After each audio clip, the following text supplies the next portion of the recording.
दोस्तों आप सभी का जीके जीतविक्स चैनल में स्वागत है। फ्रेंड्स, हम बात करेंगे बिहार पुलिस कांस्टेबल एग्जाम 2023 के बारे में।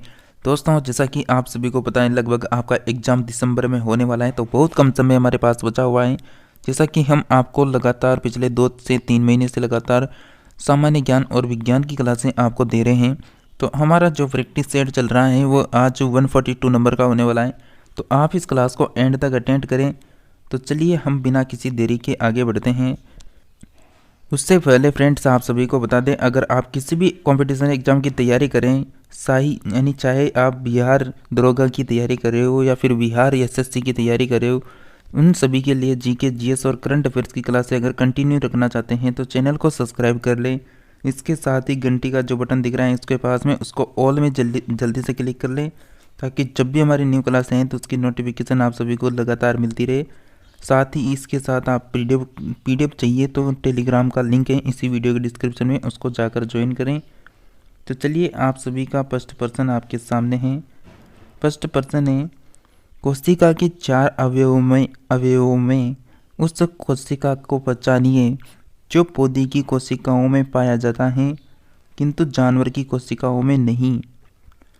तो कोशिकाओं के 4 अवयवों में उस कोशिका को आपको पहचाना है जो पौधे की कोशिकाओं में तो उपलब्ध हैं लेकिन जानवरों की कोशिकाओं में नहीं है। तो कोशिका द्रव्य हैं, कोशिका कला है, नाभिक हैं, लवक हैं। तो फ्रेंड्स, क्या आंसर आ सकता है आप सभी का? तो आप सभी को हम आपको 30% कवर करवाएंगे। आप 30 में से कितनों को राइट कर पाते हैं ये आप सभी कमेंट बॉक्स में कमेंट जरूर किया करें। तो आप सभी का करेक्ट आंसर हो जाएगा यहाँ पर बिल्कुल option number D correct answer होगा, लवक करेक्ट आंसर हो जाएगा। नेक्स्ट पर्सन है, शरीर में हीमोग्लोबिन का कार्य है ऑक्सीजन परिवहन करना और जीवाणुओं को नष्ट करना, रक्ताल्पता को रोकना, लोहे का उपयोगीकरण। तो शरीर में हीमोग्लोबिन का कार्य क्या है? तो शरीर में जो हीमोग्लोबिन होती है उसका कार्य होता है ऑक्सीजन का परिवहन करना। चलिए नेक्स्ट पर्सन है, एक पीढ़ी से दूसरी पीढ़ी में आनुवांशिक सूचना का स्थानांतरण पूरा किया जाता है कोडोन द्वारा, आरएनए द्वारा, डीएनए द्वारा, स्थानांतरण के द्वारा। तो एक पीढ़ी से दूसरी पीढ़ी में जो आनुवांशिक सूचना होती है उसका स्थानांतरण पूरा किया जाता है डीएनए के द्वारा। नेक्स्ट पर्सन है, किस रोग के प्रतिरोध के लिए BCG का टीका दिया जाता है? खसरा के लिए, पोलियो के लिए, टीबी के लिए, हेपेटाइटिस के लिए। तो किस रोग के प्रतिरोध के लिए BOG का टीका दिया जाता है? सही आंसर हो जाएगा खसरा, यानी जो रोग होता है उसके लिए। नेक्स्ट है, खाद्य संसाधन तथा संचय द्वारा कौन से पोषक अधिकांश रूप से प्रभावित होते हैं? कार्बोहाइड्रेट, प्रोटीन, वसा, विटामिन। तो खाद्य संसाधन एवं संचय द्वारा कौन से पोषक अधिकांश रूप से प्रभावित होते हैं? सही आंसर है वसा, करेक्ट आंसर होगा। नेक्स्ट पर्सन है, ग्रह सूर्य के चारों ओर घूमते हैं, इसका कारण है चुंबकीय बल, गुरुत्वाकर्षण बल, स्थिर बंधुत्व बल या फिर विद्युत चुंबकीय बल। तो ग्रह जो है सूर्य के चारों ओर घूमते हैं, इसका कारण क्या है? बिल्कुल आप सभी का करेक्ट आंसर हो जाएगा गुरुत्वाकर्षण बल, करेक्ट आंसर हो जाएगा। नेक्स्ट पर्सन है कि पेनिसिलिन का प्रमुख स्रोत है बैक्टीरिया है, कवक है, प्रोटोजोआ, शैवाल। तो बताइए फ्रेंड्स, आप सभी का क्या आंसर हो सकता है? पेनिसिलिन का प्रमुख स्रोत आपको बताना है। आप सभी का करेक्ट आंसर आ रहा है बिल्कुल option number B correct answer हो जाएगा, कवक यहाँ पर करेक्ट आंसर है। नेक्स्ट है कि कौन सा रंग है जो क्लोरोफिल के द्वारा अवशोषित नहीं किया जाता है? नीला, लाल, हरा, पीला। तो कौन सा रंग है जो क्लोरोफिल के द्वारा अवशोषित नहीं किया जाता है? सही आंसर है हरा, ऑप्शन नंबर सी आपका करेक्ट आंसर होगा। और दोस्तों, अगर आप में से कोई भी स्टूडेंट हैं जो Bihar SSC inter level exam की तैयारी करें वो सभी भी यहाँ पर कंटिन्यू क्लास को रखें, क्योंकि यहाँ पर आपको डेली बिहार एसएससी के लिए लगातार जीके जीएस करंट अफेयर्स की क्लास यहाँ पर आपको मिल रही है, तो उस क्लास को भी अटेंड जरूर किया करें। नेक्स्ट पर्सन ने कि पौधे शोषण करते हैं पत्तियों के द्वारा, शाखाओं के द्वारा, जड़ के द्वारा, तना के द्वारा। तो पौधे शोषण किससे करते हैं ये आपको बताना है। बहुत आसान प्रश्न है, बताइए पौधे शोषण किससे करते हैं। सही आंसर होगा आप सभी का ऑप्शन नंबर ए, पत्तियों के द्वारा करते हैं। नेक्स्ट है कि गुब्बारे में कौन सी गैस प्रयुक्त की जाती है। Hydrogen, helium, oxygen, argon. ये बहुत आसान प्रश्न है, आप सभी को इसका आंसर बिल्कुल पता होगा। तो गुब्बारे में कौन सी गैस प्रयुक्त की जाती है, बिल्कुल आप सभी का करेक्ट आंसर आ रहा है option number B, helium correct answer हो जाएगा। नेक्स्ट है कि स्त्रियों और बच्चों की जो आवाज़ें वो तीखी होती हैं, इसका कारण क्या होता है। उच्च आवृत्ति, उच्च आयाम, कमजोर स्वर तंतु, निम्न आवृत्ति। स्त्रियों और बच्चों की जो आवाज़ें वो तीखी होती हैं, इसका कारण क्या होता है। आप सभी का करेक्ट आंसर हो जाएगा ऑप्शन नंबर बिल्कुल ए, उच्च आवृत्ति करेक्ट आंसर है। नेक्स्ट है कि समतल दर्पण द्वारा बना प्रतिबिंब होता है आभासी प्रतिबिंब, वास्तविक प्रतिबिंब, कभी वास्तविक और कभी आभासी, इनमें से कोई नहीं। तो समतल दर्पण द्वारा बना जो प्रतिबिंब होता है वो होता है, बिल्कुल आपका करेक्ट आंसर हो जाएगा आभासी प्रतिबिंब करेक्ट आंसर है। नेक्स्ट प्रश्न है, किसी यंत्र के द्वारा 20,000 हर्ट्ज से अधिक आवृत्ति की ध्वनि कहलाती है, यानी इंफ्रासोनिक, ऑडिबल, अल्ट्रासोनिक या फिर सबसोनिक। तो किसी यंत्र के द्वारा 20,000 हर्ट्ज से अधिक अगर आवृत्ति की ध्वनि है तो वह कहलाएगी बिल्कुल अल्ट्रासोनिक कहलाएगी। सी ऑप्शन करेक्ट आंसर होगा। नेक्स्ट है कि किसी पदार्थ का सबसे छोटा कण जो स्वतंत्र अवस्था में रह सकता है वह कहलाता है परमाणु, अणु, प्रोटॉन, इलेक्ट्रॉन। तो क्या आंसर आ सकता है फ्रेंड्स बताइए। और जितने भी स्टूडेंट इस क्लास को देख रहे हैं वो जल्दी से इस क्लास को लाइक करके चैनल को सब्सक्राइब कर लें और घंटी के बटन को ऑल में कर दें, और इस क्लास को आपके फ्रेंड्स को शेयर ज़रूर करें ताकि वह भी इस क्लास को एग्ज़ाम से पहले अटेंड कर सके। आप सभी का करेक्ट आंसर है ऑप्शन नंबर बी, अणु कहा जाता है। नेक्स्ट प्रश्न है, धातु के किस गुण के कारण उसकी पतली चादर बनाई जा सकती है। आद्याद्य वर्धीयता के कारण, तन्यता के कारण, दैनिकता के कारण या फिर तनाव के कारण। तो फ्रेंड्स क्या आंसर आएगा आप सभी का।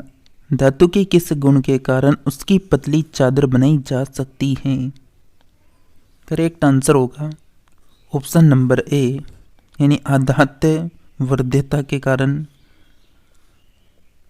नेक्स्ट है कि दूध को इस्तेमाल करने से पहले हम इसे उबालते क्यों हैं। सूक्ष्म जीवों को मारने के लिए, सूक्ष्म जीवों को बढ़ाने के लिए, सूक्ष्म जीवों को पैदा करने के लिए, बी व सी दोनों। तो फ्रेंड्स क्या क्या आंसर आएगा आप सभी का। दूध को इस्तेमाल करने से पहले हम क्यों गर्म करते हैं या उबालते हैं। तो आप सभी का बिल्कुल करेक्ट आंसर हो जाएगा सूक्ष्म जीवों को मारने के लिए करते हैं। नेक्स्ट प्रश्न है, निम्नलिखित में से किसे किसानों का मित्र कहा जाता है। सूअर को, गाय को, कुत्ता को, केचुआ को। तो किसानों का मित्र किसे कहा जाएगा, बिल्कुल आप सभी को पता है किसानों का मित्र कहा जाता है केचुए को कहा जाता है। नेक्स्ट प्रश्न है, डायनासोर किस कशेरुकी वर्ग से संबंधित है। मत्स्य, पक्षी, रेप्टाइलस या फिर स्तनधारी। तो डायनासोर किस कशेरुकी वर्ग से आएगा। आप सभी का करेक्ट आंसर हो जाएगा बिल्कुल रेप्टाइलस यहाँ पर करेक्ट आंसर होगा। नेक्स्ट प्रश्न है कि निम्नलिखित में से कौन सा पौधा है जो रेगिस्तान में आसानी से उग जाता है। कमल का, आम का, केले का या फिर कैक्टस का।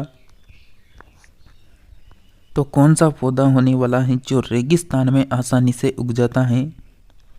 बिल्कुल सही आंसर होगा cactus, option number D correct answer हो जाएगा। नेक्स्ट है कि कौन सा रंग है जो सौर विकिरण का सबसे अच्छा अवशोषक है? सफ़ेद, काला, भूरा, हरा। तो कौन सा रंग है जो सौर विकिरण का सबसे अच्छा अवशोषक होता है? बिल्कुल आप सभी का करेक्ट आंसर हो जाएगा। बिल्कुल option number B correct answer हो जाएगा, काला। जो काला होता है ये बिल्कुल गर्मी का बहुत अच्छा अवशोषक होता है।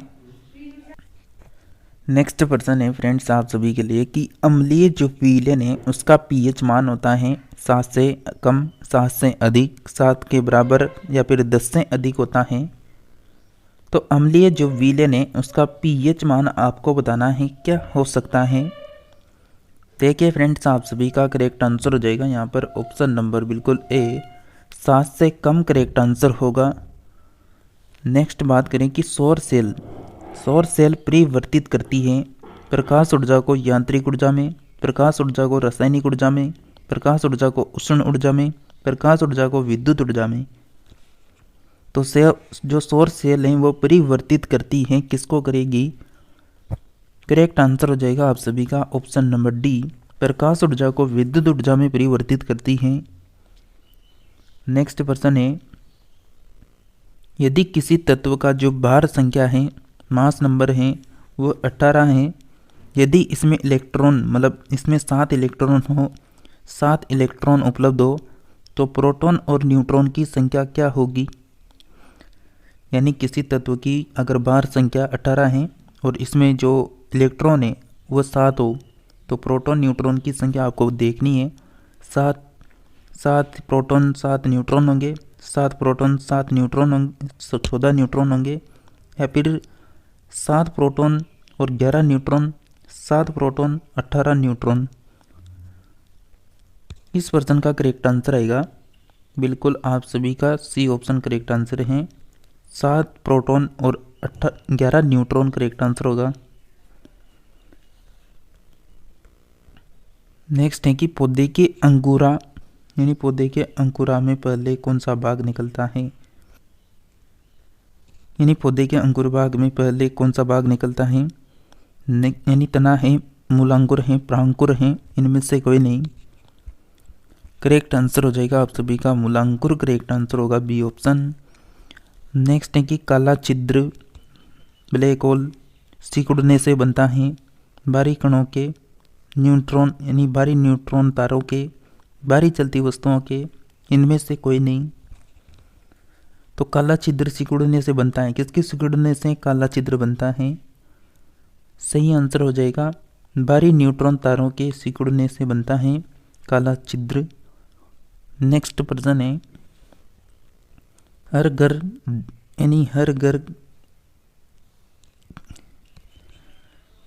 यानी हरा जो घर है ग्रीन हाउस का प्रभाव होता है कार्बन डाइऑक्साइड की परत को वायुमंडल में होने से, ऑक्सीजन की परत वायुमंडल में होने से, नाइट्रोजन की परत वायुमंडल में होने से, हीलियम की परत वायुमंडल में होने से। तो यानी ग्रीन हाउस का प्रभाव होता है, क्या होता है ग्रीन हाउस का प्रभाव, किससे होता है? तो ग्रीन हाउस का जो प्रभाव होता है वो होता है कार्बन डाइऑक्साइड है उसकी परत वायुमंडल में होने से होता है। नेक्स्ट प्रश्न की बात करें, नेक्स्ट प्रश्न है, अंतरिक्ष में पहले मानव निर्मित सैटेलाइट का नाम है, एक्सप्लोस है, स्पुतनिक 1 है, लेंका है, या फिर ओस्टाक 1 है। अंतरिक्ष में पहले मानव निर्मित सैटेलाइट का नाम क्या है? बिल्कुल आप सभी का करेक्ट आंसर हो जाएगा स्पुतनिक 1 करेक्ट आंसर होगा, यहाँ पर बी ऑप्शन करेक्ट आंसर है। नेक्स्ट है कि विद्युत लैंप का आविष्कार किया गया एडिसन के द्वारा, न्यूटन के द्वारा, आइंस्टाइन के द्वारा, वाटसन के द्वारा। तो विद्युत लैंप का जो आविष्कार है वह किया गया है बिल्कुल एडिसन के द्वारा किया गया है। नेक्स्ट है कि प्रजारण एक प्रक्रिया है जिसमें परमाणु या आयन इलेक्ट्रॉन लेता है, इलेक्ट्रॉन देता है, कोई परिवर्तन नहीं होता, इनमें से कोई नहीं। तो प्रसारण एक प्रक्रिया है जिसमें परमाणु या फिर आयन जो होते हैं वो इलेक्ट्रॉन देता है। बी ऑप्शन आप सभी का करेक्ट आंसर हो जाएगा। नेक्स्ट है कि गुरुत्व आकर्षण का जो सिद्धांत है वो किसने दिया था? न्यूटन ने, आर्यभट्ट ने, केपलर ने, कोपरनिकस ने। तो गुरुत्व आकर्षण का जो सिद्धांत दिया था फ्रेंड्स वो दिया गया था बिल्कुल न्यूटन के द्वारा दिया गया था। दही का जमना कौन सी प्रक्रिया है? रासायनिक प्रक्रिया, भौतिक प्रक्रिया, उपरोक्त दोनों, उपरोक्त में से कोई नहीं। तो दही का जमना कौन सी प्रक्रिया हो जाएगी? बिल्कुल रासायनिक प्रतिक्रिया करेक्ट आंसर होगा यहाँ पर। नेक्स्ट प्रश्न है, ऑप्टिकल फाइबर होता है रेशम का बना हुआ, कांच का बना हुआ, उपयुक्त दोनों से बना हुआ, इनमें से कोई नहीं। जो ऑप्टिकल फाइबर होता है ये बना होता है कांच का बना हुआ होता है। नेक्स्ट प्रश्न है, पृथ्वी के क्रस्ट में कौन सा तत्व अधिक पाया जाता है? Silicon, oxygen, magnesium, argon. तो पृथ्वी का जो क्रस्ट होता है उसमें कौन सा तत्व है जो अधिक मात्रा में उपलब्ध है? सही आंसर हो जाएगा ऑक्सीजन। बिल्कुल option number B correct answer होगा ऑप्शन के अकॉर्डिंग। नेक्स्ट प्रश्न की बात करें फ्रेंड्स, आज की क्लास में हम यहीं तक बात करेंगे। आपने कितना प्रश्नों को सही किया ये कमेंट में जल्दी से बताएं। फ्रेंड्स, अगर आप किसी भी कंपटीशन एग्जाम की तैयारी कर रहे हैं और उसके लिए जीके, जीएस और करंट अफेयर्स की क्लासें पढ़ना चाहते हैं तो चैनल को सब्सक्राइब करके घंटी के बटन को ऑल में कर लें ताकि जब भी न्यू क्लास आए तो उसकी नोटिफिकेशन आप सभी को कंटिन्यू मिलती रहे। इसी के साथ मिलेंगे हम नेक्स्ट और न्यू टॉपिक में। तब तक आप सभी क्लासों को अटेंड करते रहिए।